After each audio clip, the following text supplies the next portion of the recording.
Salut Raphaël. Alors tu m'as demandé, parce que c'est d'actualité, de te faire une note sur la tension des roues qui cesse d'augmenter, mais pardon. Avant de parler de la tension, de l'intensité et de la puissance, il faut qu'on avance un peu dans notre compréhension du fonctionnement des bases de la roue. Dans les épisodes précédents, on a vu qu'il y avait trois lignes majeures qui permettaient à une roue de fonctionner.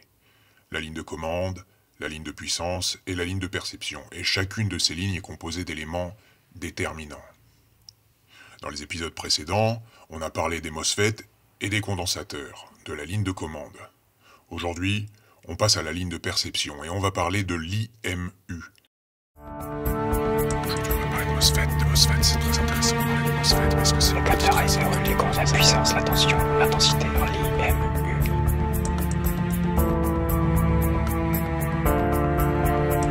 Le MOSFET, on l'a dit, il sert à distribuer la puissance au moteur.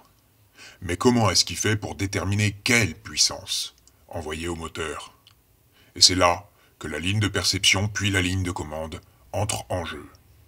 IMU, c'est l'acronyme pour dire en anglais Inertial Measurement Unit ou en français centrale de mesure inertielle.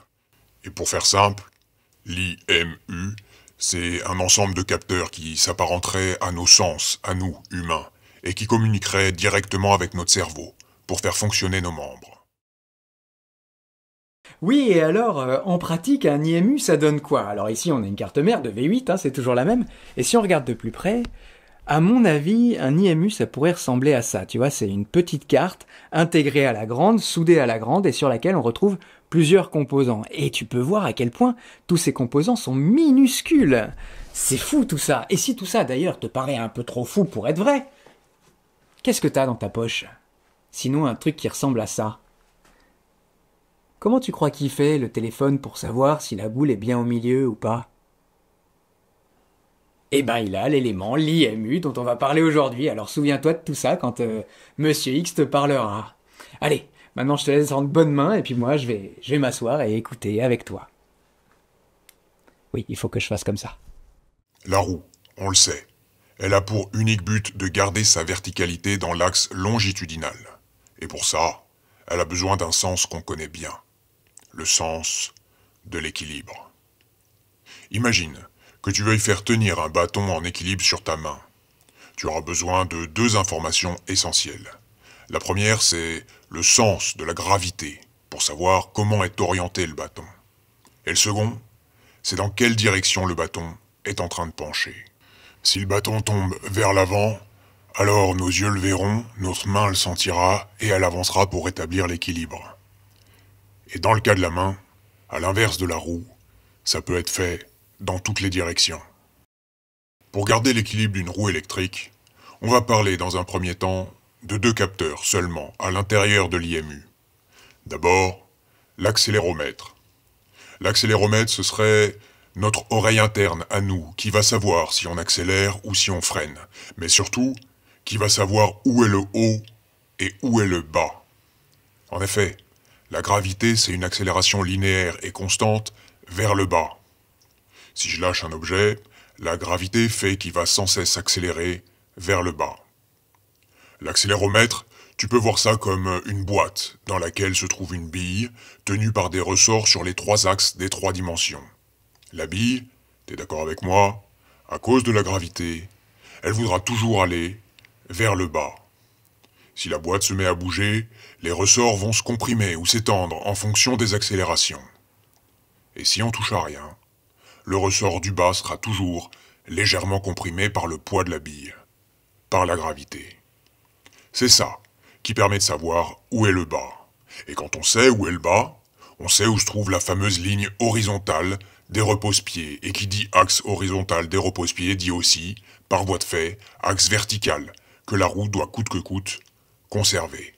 Maintenant, passons au second capteur, celui qu'on pourrait, par facilité de langage, dénommer le gyroscope. Attention, je mets bien des guillemets quand je parle de gyroscope, parce que dans une roue électrique moderne, de gyroscope, il n'y en a absolument pas. En tout cas, lui, c'est un peu la proprioception de la roue. Il sert à mesurer l'orientation autour d'un axe. En gros, est-ce que la roue penche ou pas?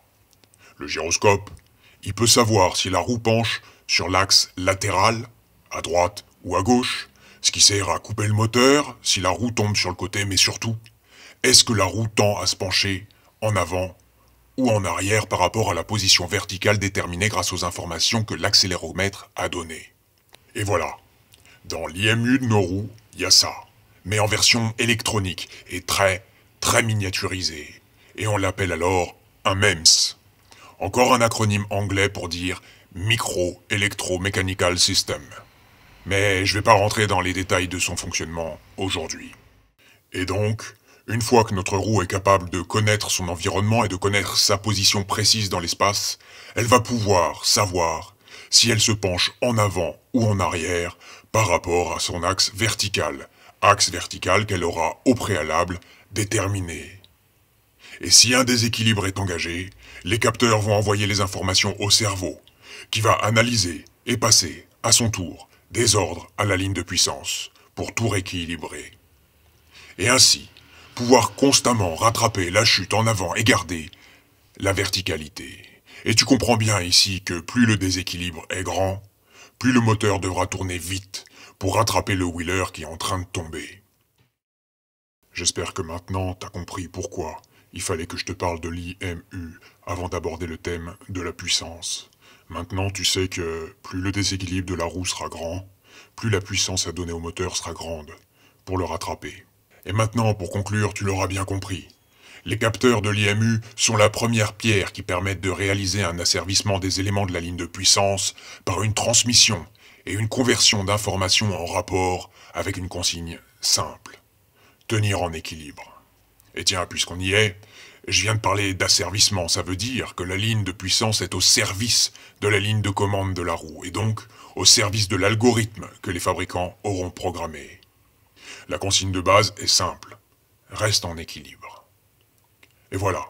Et si l'IMU est une addition de capteurs en amont de la ligne de commande, tu comprends aussi qu'il va nous falloir des capteurs en aval, pour savoir comment la commande est appliquée, et quel est l'état du moteur et sa position à un instant T. Et c'est là qu'on parlera, un autre jour, du capteur à effet Hall qui est placé dans le moteur et qui est chargé de renvoyer les informations précises à la ligne de commande, pour qu'elle puisse s'adapter. Et tout ça se fait à chaque instant, et en un claquement de doigts. Magique, quoi. Mais pour aujourd'hui, j'ai assez parlé, alors je te laisse digérer. Si t'as des questions, n'hésite pas, et à partir de là, on y terre.